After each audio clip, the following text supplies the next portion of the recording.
again, good afternoon, everyone, and thank you for coming despite the inclement weather outside. Um, you know, we are at a time when we're undergoing a lot as a country, and so actually that sets the tone for this briefing. While I'll be talking about the financial performance of SM Investments, I won't go through all of the details because I'd like to give special attention to the relief operations that we're giving to the communities that we actually serve among the different SM companies. Now, before I start, I'd like to introduce the members of the panel. We have Mr. Harley C., the President of SM Investments. Mr. Jose Shaw, our EVP and CFO. Mr. Jeff Lim, EVP and CFO of SM Prime Holdings. We have Jojo Mendiola, the President for SM Department Stores. We have Joey Mendoza, President of SM Supermarkets and Save More. We have Dave Rafael, he's a SVP for Commercial Properties Group. Mr. Ray Villar, President of EVP of SM Hotels and Conventions. Chito Reyes, SVP and Investor Relations Officer of BDO. Well, Rose is coming soon, so Ms. Rose Qua is the President of SMDC. And we have a special guest, Ms. Connie Angeles, who's from SM Foundation. So I'll be introducing her properly later because she's going to give a presentation. Okay, in terms of the financial performance of SM Investments for the first half, revenues actually went up by 14%. This compares with 10.2% the previous year. So this is well within the historical performance of SM over the last 5 years, and also within our target. Net income increased by 13%, again well within our targets, and the main drivers of which are the banks and the property group. If you look at the 5-year history of our income profile, back in 2008, the property group only contributed about 3.8%. As of the first half of this year, it's already contributing about 16.7%. And that's largely because of the growth of our residential business under SM Development Corporation. As you know, they've already reported their first half, and that continues to surprise us in terms of the pre-selling performance. I think in terms of units sold, they sold about 8,000 units, which increased by about 70%. And that's a big surprise to everyone. The banks also performed well, and they now contribute about 30.9% to net income, whereas back in 2008, they were only contributing about 16.9%. Okay. And then the rest of the income came from our traditional businesses, which are the malls and the retail business. In terms of net margin, our net margin for the first half stood at 10.4%, which is quite similar to what we had first half last year. ROE of about 14.2% on an annualized basis. And total assets went up by about 64%. Now, I'll just go briefly on the retail business because they have not actually reported their performance, since this is the non-listed part of SM Investments. So their first half actually first half sales increased by 8.3% compared to 7.5% last year. In absolute terms, it's about 73 billion pesos in terms of their sales, compared with 68 billion last year. In terms of net income growth, that grew by 7.8% to 2.7 billion pesos, compared with only 2.5 billion last year. Now, in terms of the number of stores they had as of end June, they have a total now of about 183 stores, of which 43 are department stores, 34 supermarkets, 73 are Save More stores, and 33 are hypermarkets. And for the period, actually for 6 months, they increased the number of stores by 14, of which Save More accounted for the bulk, which is 8 stores. Brief, so I'll end with that. We'll be posting the whole presentation in the website, so you can refer to that later on. But at this point, I'd like to actually give the floor to Connie, who represents SM Foundation. SM Foundation is the CSR arm of SM Investments. And it's our advocacy group, which actually is supported by the whole group or all of the SM companies. No? We have 3 major advocacies, which are education, health, and livelihood. Under education, we have a scholarship program for college students. And then for livelihood, we provide free training to farmers. And so far, since they started these programs, we have supported over 2,000 scholars and over 4,000 farmers. For the farmers, it's interesting because their produce actually are sold in our SM stores. And then the health advocacy has 2 types of activities or major activities, which are the medical missions in the wellness centers. And that's what Connie spearheads. But she also spearheads the Operation Tulong, which is an emergency response activity that they do whenever there's a calamity. So I'll give the floor now to Connie Angeles, our famous officer in SM Foundation. She's known to be very committed in civic programs, and as I think everyone knows her as the Kapwa Ko Mahal Ko host in the past. No? So now she's very much dedicated in servicing SM Foundation and its beneficiaries. Good afternoon, everyone. I would like to present to you SM's emergency response in times of disaster and calamities. It is known as Operation Tulong Express. SM Foundation, as what Ms. Coras mentioned, is the social-civic arm of the SM group of companies, which, aside from its several advocacy projects, also implements special projects when the need arises. Operation Tulong Express is the Foundation's emergency response to victims of natural calamities and disasters. Our mechanism is in place that it is ready to give immediate assistance in times of calamities and other emergencies.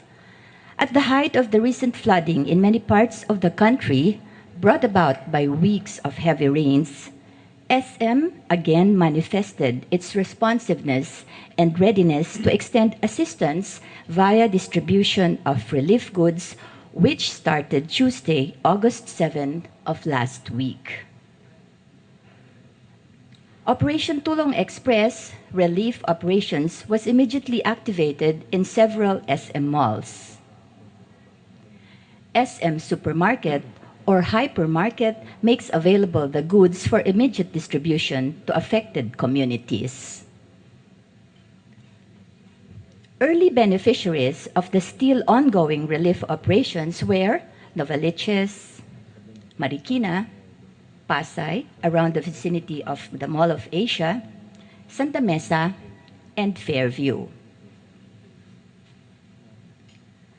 2 days after, SM malls, through concerted efforts with personnel and volunteers, went on a simultaneous distribution which benefited the following: Calamba, Marikina, Valenzuela, Marilao, Rosario, and many other affected communities where we have our presence benefited as well. When calamity strikes, data and other reports are first obtained from the National Disaster Risk Reduction Management Council, or the NDRRMC. Also, from the Department of Social Welfare and Development, the DOH, as well as from the local government units.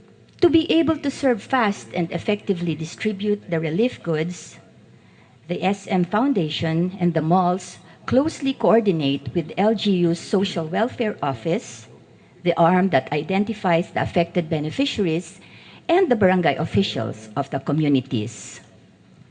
For an orderly distribution, stubs corresponding to the number of relief goods to be distributed are issued. These stubs are handed out by the Social Welfare Office to the beneficiaries, which they will use to claim at the SM distribution sites. Stubs are then given back to SM personnel as the goods are claimed. Only areas which were not accessible at that time were left for a later date for relief assistance. To date, SM Foundation have distributed 44,200 relief goods, benefiting 44,200 families in a span of only 4 days and still counting. At the onset of a calamity, Operation Tulong booths are set up in SM malls, enjoining shoppers to donate and participate. In the past years, Caritas Manila has been a partner. All mall collections in kind are turned over to them for sorting and distribution. Caritas, in turn, sends a post-project report. It is a fact that there is an element of health in everything that we do, especially in times of calamities. The health and well-being of community members are of prime importance, that alongside with the relief operations for the victims of the continuous heavy downpour, SM mobile clinics are deployed and are being utilized to serve. With the help of volunteer doctors, pharmaceutical companies, teachers and students, volunteers, Operation Tulong Express medical missions have been conducted in the following areas since August 9 last week.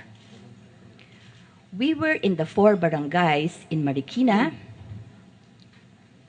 3 barangays in Taytay, 5 barangays in Valenzuela, 2 in Novaliches, and 2 barangays in Fairview and Quezon City. Operation Tulong Express medical missions are usually conducted when we have determined from the Department of Health the illnesses that are common in the affected communities.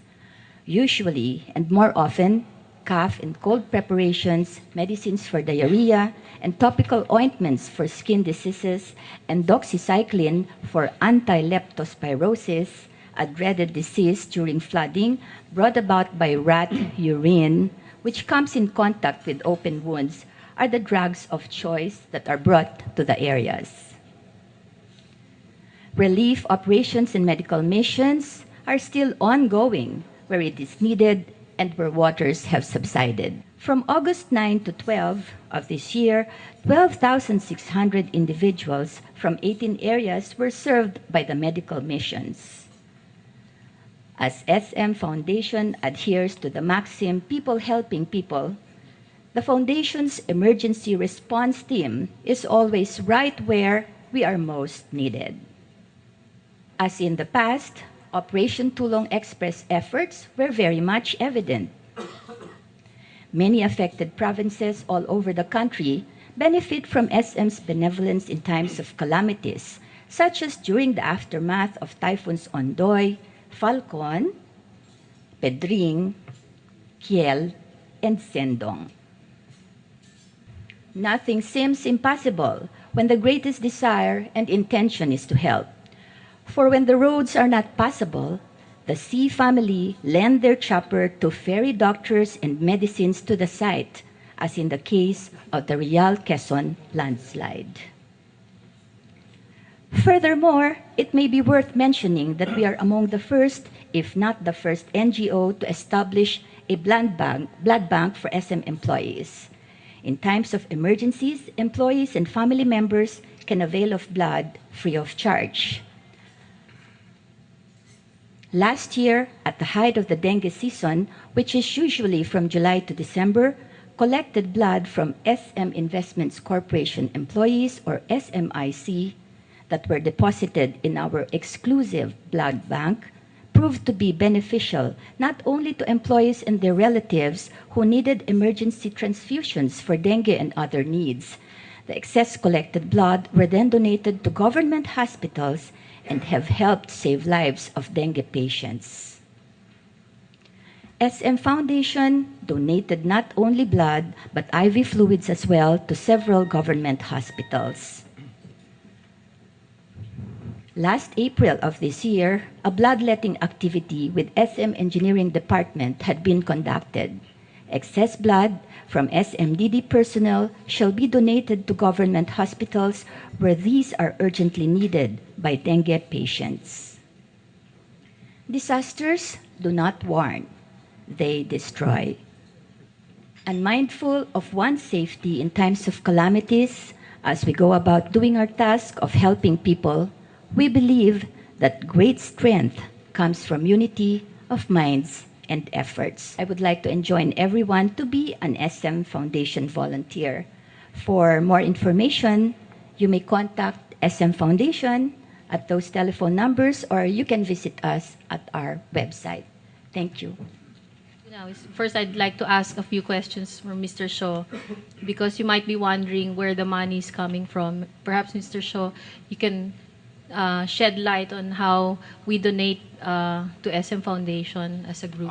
As a group, we require all our subsidiary to donate certain percentages of their annual net income to the common fund that will support the activities of SM Foundation. On top of that, we do have some partnership with certain of our suppliers, with certain of our tenants, and in fact, some of the investment bankers. No? And this is an invitation to you people out here that we accept such kind of donation for the flood victims also. I'd also like to give the floor now to each of the business heads who are here, and they're actually prepared to talk about three things. No, one is their disaster prevention program, so that you're more or less aware of how they manage their risks as far as calamities are concerned. Second is their disaster response efforts. You know, if they're doing anything over and above what SM Foundation is doing. And third is their business continuity plans, because I've also gotten questions about if, you know, whether or not there were stores or malls that were affected by the recent flood. So I'll give the floor now to each of the business heads to discuss these three things. Two of our stores actually went underwater. This would be Del Monte Corner Araneta, that's a Seymour, and also our Santa Mesa branch. You'd be glad to know that SM Seymour in Del Monte Araneta reopened about an hour ago, and we're very pleased to be back in service to the community in that part of Quezon City. Our store there is at 2 floors. The first floor, where the selling area is, was completely underwater. We only had 3 feet of airspace left, and we lost about 25 million pesos worth of inventory. But because our people were well prepared, equipment, point of sale, records and documents, they were already safeguarded. Fortunately, no loss of lives because they were also well prepared, and we had engagements with the barangay and the disaster group of Quezon City, so that when this thing happened, they were safely evacuated. Our people were very heroic, to say the least, in terms of making sure that these things were safeguarded. At the same time, when the waters receded, they exerted extra special effort to make sure that the store would be ready in a span of 1, 2, 3, about 4 or 5 days after all this had happened. You can go to the store. It smells good and clean. The stocks on the shelves are fresh. Our suppliers were also very efficient and cooperative, and they provided us with enough stocks aside from supplementary stocks from our other stores, which did not go under.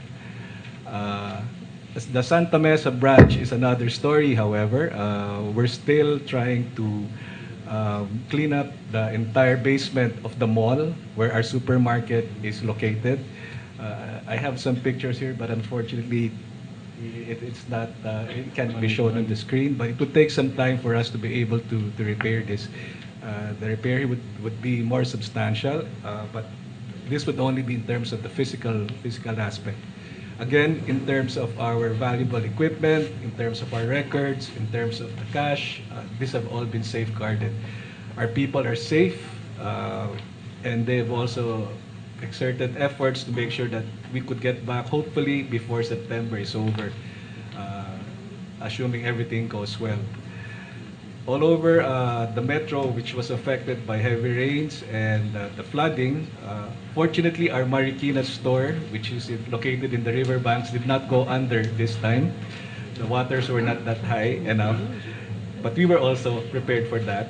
Our stores in Uptown Rizal, Angono, Taytay, and Morong, which are Seymour stores, these were all sandbagged beforehand, which helped prevented the flood waters from coming in from outside the street. So, in general, we're back in business except for our Santa Mesa, store. This again is due to how our people had been practicing beforehand in anticipation of the rainy weather, and you could say that okay, misfortunes happen, but we were well prepared for this. Thank you very much. And on top, Sir- on top of what is the internal happening, what have you done to the communities that is affected by your store? Thank you, Mr. Shaw. For our Uptown Rizal stores, for example, even before we liaised with SM Foundation, the local government units actually went to our stores already asking for assistance, which we did give. And directly, our stores were authorized to donate calamity packs, which consist of essentially food items to the surrounding communities. As Ms. Connie mentioned earlier, most of the calamity packs which SM Foundation is distributing right now have been packed in our stores. In fact, in the stores which were semi-flooded, they were still working just to make sure that these items would get out and be distributed. Yeah, actually, I was gonna ask. I mean, make a comment because if you're wondering how we're able to distribute 40,000 relief goods in 4 days, that's because of the efficiency of the distribution center of the retail business. They have a distribution warehouse in Sukat that can do these things, and in addition to that, some of the organizations that are also sending relief items, they also get it from SM. Connie, would you like to share what's inside the relief bag? These are basically we have the essential items that are needed by the flood victims: water, bread, canned goods like sardines, noodles. Sometimes, if lucky, we put in coffee. But more often, those are the things, those are the stuff that are inside the bags. Okay. Good afternoon. I'm Jojo Mendiola, and I'm in charge of the SM department stores. Two of our stores, namely Marilao and Santa Mesa, were not able to open in August 7 because of accessibility issues as well as manpower. Now, in August 7, we closed some of the stores at 3 o'clock, some of the stores at 7, and some of the stores at 9 o'clock. Essentially, when we were talking about closing the store, the issue really was it's not really profits that we're here for. We are here to service the community because we actually have some customers in the store buying some replenishment items. In August 8, we were back to normal, and in August 10, all of our stores were able to open. Now, as a matter of discipline, actually our employees try to come to work during these times of calamity because they know that we really try to open the store to serve our customers. But of course, we do not let them go like in August 7 at the height of the storm because of safety issues. That's why we decided early we selected some stores such as Marikina and all of the flood areas to close earlier at 3 o'clock and all the rest at 7 and 9 o'clock. We're back to normal, and I guess it's business as usual for the department store. Good afternoon, everyone. Jojo and Joey have actually stated most of the things that we've been doing, but let me just clarify like some things. No, one is that we were getting actually queries during the calamity whether we penalize tenants that will not open during those times. I would like to again mention this, that we don't penalize tenants that are not able to open because of calamities like what we had last week. In fact, during August 6 to 9, we had about 7,207 tenants that were not able to open because of problems like accessibility, their employees cannot go in.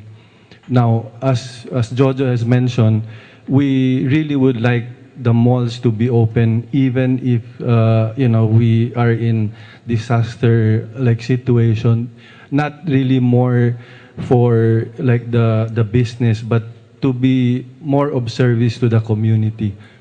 Again, like what happened during the calamity last week, we allowed parkers, cars to be parked inside our shopping centers overnight without charging them parking fees. This is basically to help, again, nearby communities that are flooded.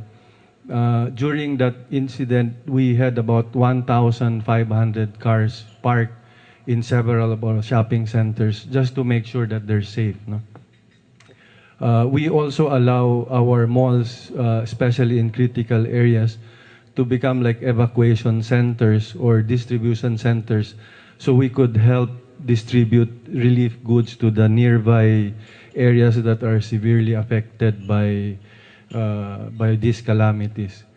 Now, in SM Prime, we actually have like 3 stages of calamity preparedness or disaster preparedness and business continuity programs that will address from the very start all the way up to post. Now, from the outset, let me just state that all our developments, the shopping centers, are insured against all risks, including acts of God like typhoon, earthquake, and we also insure our business in what we call business interruption coverage.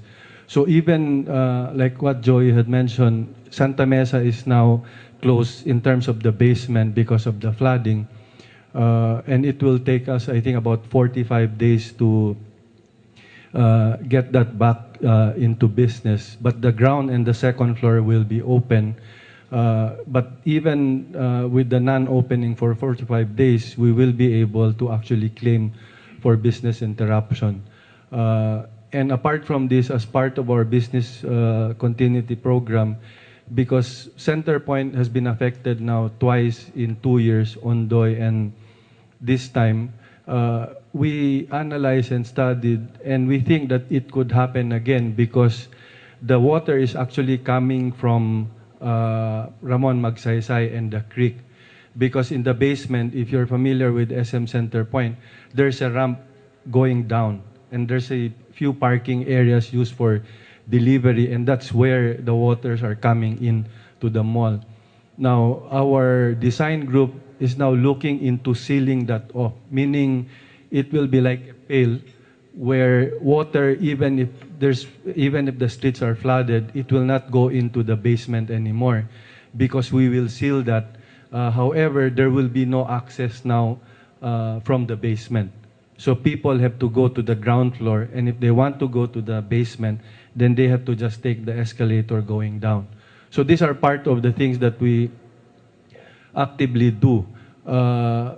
Apart from ensuring that the malls are strategically located, the engineering group of SM Prime, we actually carefully study the location and of each and every mall, and we try to make sure that the design and the structure are compliant, no? And that it will help the community that surrounds the shopping center. A case in point is Masinag, because that area is usually flooded even not during typhoons. No? So what we have done there was that we build a rain, we call it rain catchment facility that can actually store about 17 million liters of water. And we spend about, I think about 25 to 30 million pesos to build this. But like the last typhoon, that area is not really flooded. And when we look at the rate, the catchment facility, it was just a little bit over half. Okay, so after the typhoon, we just had to release it slowly, and therefore creating that environment wherein the communities do not experience flooding. Okay, I think the other one would be Marikina, where the mall is like built on stilt, so that when water comes in, it will flow to the river because it's not being blocked because it's built on stilts. So we are a very responsible developer that we look at the environment in terms of our development to make sure that minimal impact is actually produced out of the development. Let me also state that we have actually emergency response team and manuals for all our shopping centers to help our people prepare, no? And understand, like during calamities, what they need to do, what numbers to call, and what type of security measures to put in place. We conduct like annual earthquake, fire drills. We have a group of people that are specially trained on emergency responses to make sure that we are able to cascade this to all our people in all our locations. We also have what we call a national emergency council, and this is headed by our president, Mr. Han Si. When like calamity strikes and there are several malls affected, there's a command center that is in the Max building that we have. That's our office in the Mall of Asia area, where all the major heads will have to be there, and those that cannot go in will have to be on standby to make sure that we are able to make the call in terms of what to do in like opening, closing of our shopping center. We had this in place some time ago, and we continue to have this because it's very effective in terms of responding to calamities. I guess that's about it. Actually, in addition to calamities, the malls are also very prepared to address, other risks like acts of terrorism, because of the, these increasing probabilities of these things happening anywhere, not just at SM malls, but anywhere in the country or anywhere in the world. We're actually also covered in terms of insurance for terrorism and sabotage. Well, BDO has its own BDO Foundation, and it works closely also with SM Foundation on a number of programs. I guess the main objective of the foundation is really to carry out BDO's CSR objectives, and these are really our way of trying to give back to the communities that we serve. We try to develop communities through advocacy programs. We want to be able to help empowered, marginalized sectors of society, and also it's a way for BDO employees to serve their communities directly through volunteer work. I think, yeah. In terms of the objectives, I think, as I mentioned, these are the four main objectives of our CSR program. And if we go to specific areas that the foundation is working on, these are in the areas of shelter, sustainable livelihood, education, healthcare, environmental awareness, and disaster response. The involvement of BDO effectively comes in the form of either financing or funding for the foundation. It can be in the form of land that we contribute let's say for conversion into a livelihood or a livelihood program, or for a resettlement of, let's say, displaced families from calamities. It could be in the form of medical equipment that, let's say, could be used for some health centers. And lastly, also, it's as I mentioned, it's also a way for employees of the bank to personally share their expertise, like in the accounting for farmers. They can help teach specific sectors. They can share their skills with specific sectors.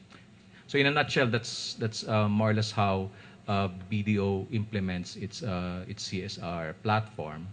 And in terms of the bank's situation over the past week, we were fortunate that while a number of branches were affected, they are more or less they're just basically a handful that are still not operational, but most of them have been converted already. I mean, they're up and running already. And during those times when they were not operational, we made it a point that we have a business continuity program, so we make it a point that the clients of a branch that is closed because of inaccessibility is serviced by another branch, a nearby branch. So that allows continuing access to our customers, which is our primary focus. So we're still assessing also the impact of the calamity on our clients. We're doing a portfolio review right now, and but it's still at the early stage. We're not in a position yet to say which specific industries or client segments of the bank have been affected in a major way. But we're developing that assessment already. Cora, I think si Ian and Miguel are bored already with the. It looks like they want to ask questions already about the numbers. No, I think we'll just have two more. We'll have. I'll also give the floor to the property group, Ms. Rose Qua and Dave, because it's also good for them to understand why is it that Mall of Asia is never flooded when Rojas Boulevard is flooded. No, so I think that speaks about the kind of engineering that SM does to prepare for calamities. I think one thing very unique about our situation is that we don't we don't provide services that where people just come and go. We actually build communities and homes for the people to stay in, to rest, especially in times of crisis, especially floods and likes. No? So what happened last week opened my eyes to a lot of things about our responsibility to our buyers. Among others, we've always made it a point to buy properties that are in less flood-prone area, and even if they are, we try our best to address these in engineering ways. I think we've done a pretty good job in Meza because this time, I think, while the basement, I'm sorry, Save More, I think, had little water, but it wasn't earth-shaking, no? Like the Ondoy. And I think all of our efforts are always geared towards disaster preparedness. We may not have a CSR policy like the other groups here, but we take it upon ourselves that these are people living in our homes. So we have to make sure our occupants are all cared for, regardless of the situation. So what happened last week was the usual, a little leak here, a little flooding here, brownouts here. So we were able to handle that because the gensets were well stacked. We were able to make sure that the pumps were running, so everything was done. In fact, we also got instructions from our Vice Chairman, Mr. Henry C. Jr., that in case our buyers do have little problems inside their units, we are to go, even if we've already turned over the building to them, we still are to go and assist them because during a time like this, they may not know how to have their units fixed. No? So the instructions was for us to go and check on everybody in all our buildings. But let me just share something that happened in Meza. Save More had to close, so people were clamoring for some basic goods. Save More, and I was just talking to Mr. Harley here about the synergy again of SMDC and Save More because we were able, they were very gracious and they agreed to put out over-the-counter purchases for the buyer. So these are just basic commodities. No? So everybody went away happy. They had candles, they had matches, they had bread, they had water. So everybody was happy. But later on towards the afternoon, we noticed that transportation, of course, was no longer applying the routes. So there were around 90 stranded commuters and 10 stranded Save More employees whom our people from property management kindly adopted as temporary residents of Mesa. They gave them shelter, and while we couldn't feed everybody, we used what the Filipinos is best known for, the bayanihan system. So we called all the homeowners there who would at least contribute a little bit of this, a little bit of that. And strangely, they were all, these are the guys who bought from Save More, and so they decided to share a little bit of what they got with the people there. Of course, early in the morning, around 4 or 5, when the water receded, a lot of these people disappeared. Now, we may never know who they are, but at least I'm glad to say that when they go home, they would probably tell their family that SM or SMDC took care of us. No? So I think that's also our responsibility. It's not just when there's a calamity, no, just to take care of the building. I think it's taking care of the human being that is our biggest market. No, it's a human factor, be it our own employees or the market out there. Rose, Other things we can take care of, the gensets, the pumps, all those things, those are physical, but it's the willingness to serve, I think, and to be able to tap the bayanihan spirit. That I think was the thing that stuck to my mind actually that day. Yes, Cora. Yeah, how many units have you actually turned over? For Mesa, I think we've turned Total. over 80, 90%. No, but in total. Oh, we've turned over Mesa, that's probably 2,000 plus, 3,000 plus units. Berkeley, another 1, 2. We're starting to turn over the first tower of grass, which is 1,500. I just don't have the percentage. Field, a little bit. Chateau, yeah, they're almost there. So I would dare say that we have maybe 8,000 units turned over and ongoing. Okay. This year we'll turn over just another phase, the last phase of C. But next year we should be turning over maybe over 10,000 units. Okay. So these are the people that even after we've turned over, we believe it's our responsibility to go back to them in times of,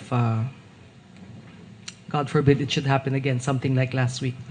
The Commercial Properties Group basically handles the Mall of Asia complex as well as the business, the office buildings. So we basically face two challenges now. First, the location of Mall of Asia is such that it's right by the bay. So every time you have a storm or you have a tsunami, you feel the full force of the natural disaster. It's, you know, you're right there. You're right. You feel it right smack hitting you, know.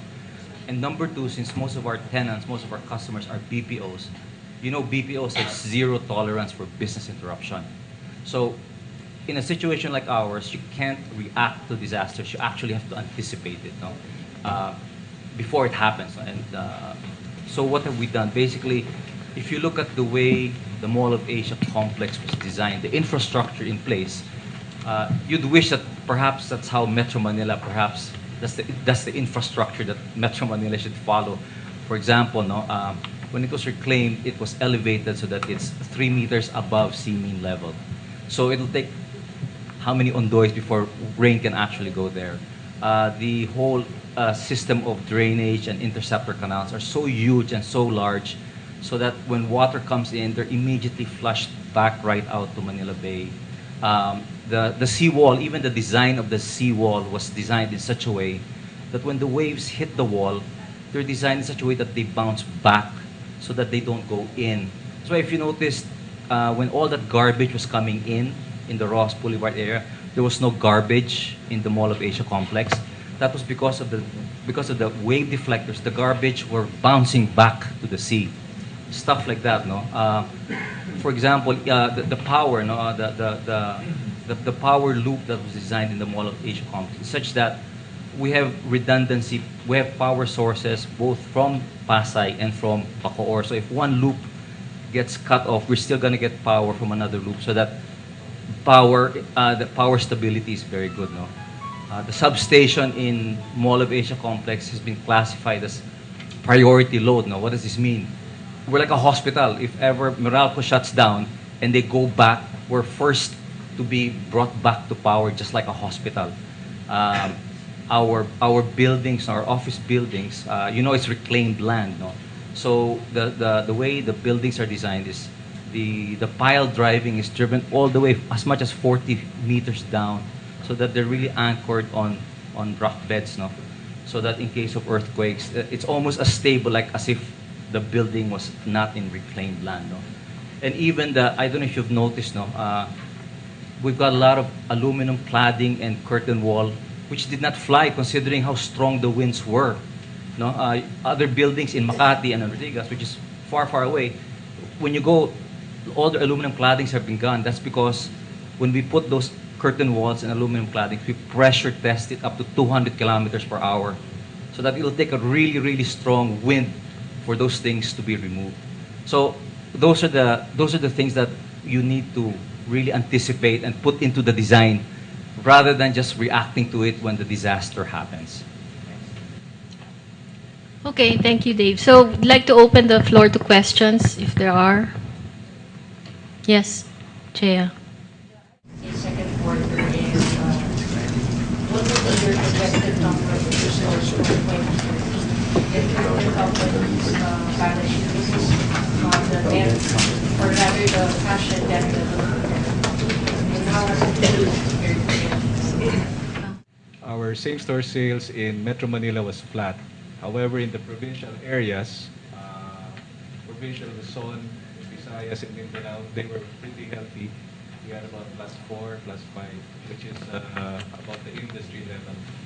We attribute the Manila performance to the number of competitors that we have. For example, if you take our SM supermarket in our SM Manila Mall, we are surrounded by about close to 29 small, medium, and big competitive supermarkets. So the market in the metro is already not nearing saturation point, but there is a lot of competition, which we believe accounts for the flat performance that we had for the same stores. Oh, sorry. For the new stores to open for the balance of the year, sorry, I have to check my numbers, so indulge with me for a while. Jojo, ikaw muna. Okay, for the department store, same stores growth was 7.8%, and chain-wide it's 9.5% for the first half. We will be opening the 46th store, Jensan, in September of this year. For next, and Lanang and Lanang, we already opened Jensan last week. So we will end the year at 46 stores. Well, as far as the new store openings for 2014, we will just take the mall openings of SM Prime. I believe they are looking at 3 malls next year, so we will be opening 3 department stores. And just to go back to your question, we will be opening at least 15 more stores towards the end of the year. So. How about for next year? For next year, plus or minus 30, depending on how many stores the mall will allow us to open. But for Save More and for Hypermarket, which are standalones really, we have more flexibility. So we're looking at 25 to 30 stores. Still on the retail. So far, the retail sales have been growth for the second quarter appears to be the weakest since 2010. So basically, what you're saying is, I'm correct in saying that you're attributing the weakness or slower growth in retail sales to competition, because it's about 6.2% growth for the second quarter, and the last time we've done something that is something like the third quarter of 2010, when government spending was actually decelerating at that time. So, am I correct in interpreting? The biggest factor really would be the competitive situation in Metro Manila. So let me qualify that. In the Metro, yes, the competitive situation is getting more and more exciting. In the provincial areas, there we are growing very healthy. But total sales, Joey, for Save More, total sales increased by, if I'm not mistaken, about 34%, right? So its growth, the growth is really coming from expansion at this point, and once there's a bit more stability in the markets, then we can expect same-store sales to also stabilize over time. No? Cora, our store sales for Seymour is 43%. Up 43%. Yeah. Well, for the department store, our growth for the second quarter is low because our base the previous year is quite high. No? But to date, year to date, we are 100.4% to target. So we're there. Now, for same stores, it's 7.8. I think that's a very healthy figure. Very healthy for department store. Historically, we've only been seeing that growth at about 3 to 5%. So this year is quite extraordinary for department stores. How much of your sales in the two stores are coming from For the department store, it's 54%. Just wondering what the engineering intervention in Santa Mesa will do to the surrounding community, because that's a large footprint that you would have to water that will have to be displaced in an area that's already flooding like above. Actually, in terms of like flooding, I don't think that we'll be able to prevent flooding on those streets. No, what we're trying to do is we're trying to, in a way, prevent damage to the mall, like in the future. Because if we don't do that, we may have to have that experience again if we have the likes of Ondoy or like what happened last week happening again. So it's also trying to basically, protect that business there, as well as the employees and the people that are working there. Because to us, we actually don't want malls to be closed for like 2 months or 45 days, because you can just imagine the people also, no, that are working in those areas, they will not be able to report to work for like more than a month. How much will you be claiming from your insurance, and how much would be losses in?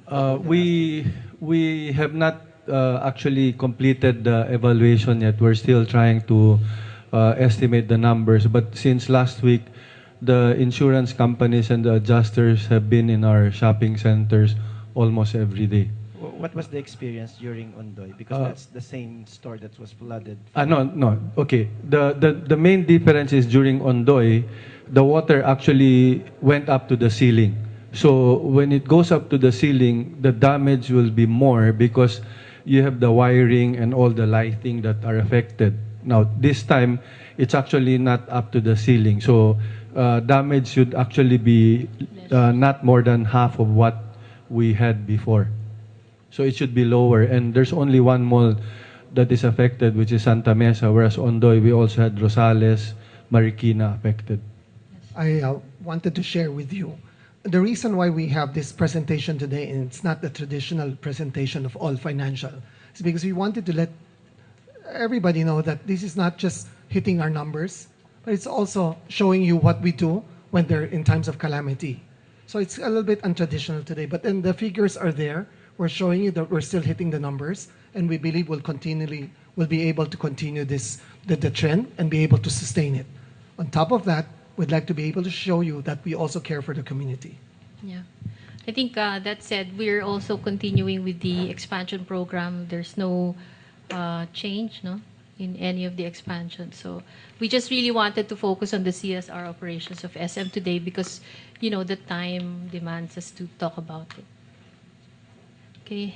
If there are no more questions, I'd like to thank everyone for coming today, and please stay safe. There's still typhoon coming, and